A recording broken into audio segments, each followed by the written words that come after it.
नमस्कार प्रिय दर्शक बंधु आज मु आपण मानू लुसी सरिता विजुअल्स रे आउ एक नुआ अध्याय को स्वागत करछि। आज आम एम्स हॉस्पिटल निकटवर्ती सरकारी हॉर्टिकल्चर फार्म रे आसी पहुंचीचु। यह एक विभिन्न प्रकार फलर उद्यान और एठारे विभिन्न प्रकार फल गुड़िकर चारा मध्य मिली थाए। आमे आम फार्म रे किछि फल गछ लगेबा पई एठा को आसीचु चारा नेबा पई। आपण माने देखि पाथुबे एठारे विभिन्न किस्मर आंब गछ लागिछि।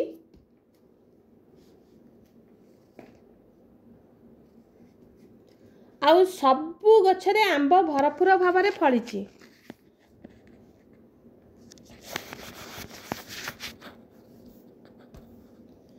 आमे प्रथमे एही बगीचार विभिन्न अंश को बुली देखुछु।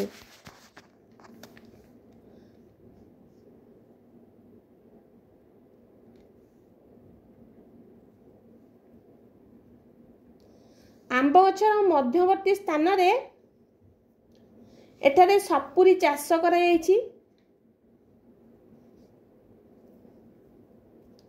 सेही सपुरी गछ गुड़िकर मध्य भरपूर फल फलिछि।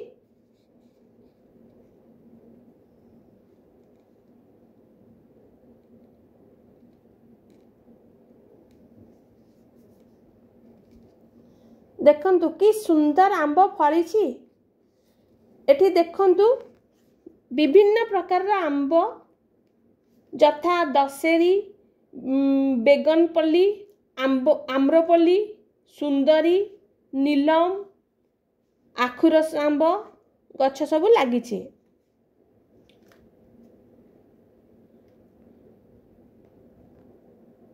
एठारु आमे आगो को गलु।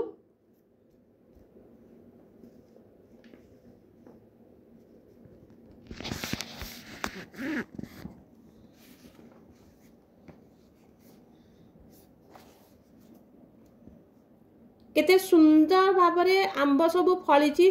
सबु गछरे आंब भरपूर होई फलिछि।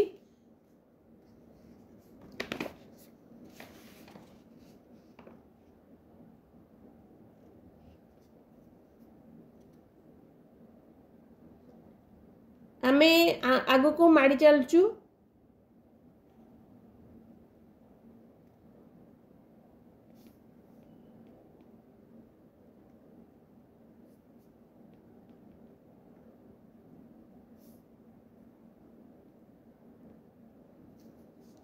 देखंतु केते छोट छोट चारा गुड़िकरे भी फल फलिछि। कलम्बी गछ गुड़िकरे आ सपेटा बगीचा मध्य पशिचु। सपेटा बगीचा रे सबु गछरे फल फलिछि।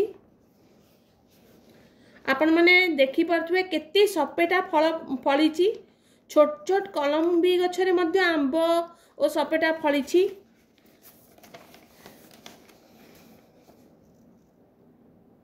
आमर एते फल देखिके आमर आग्रह बढ़िला।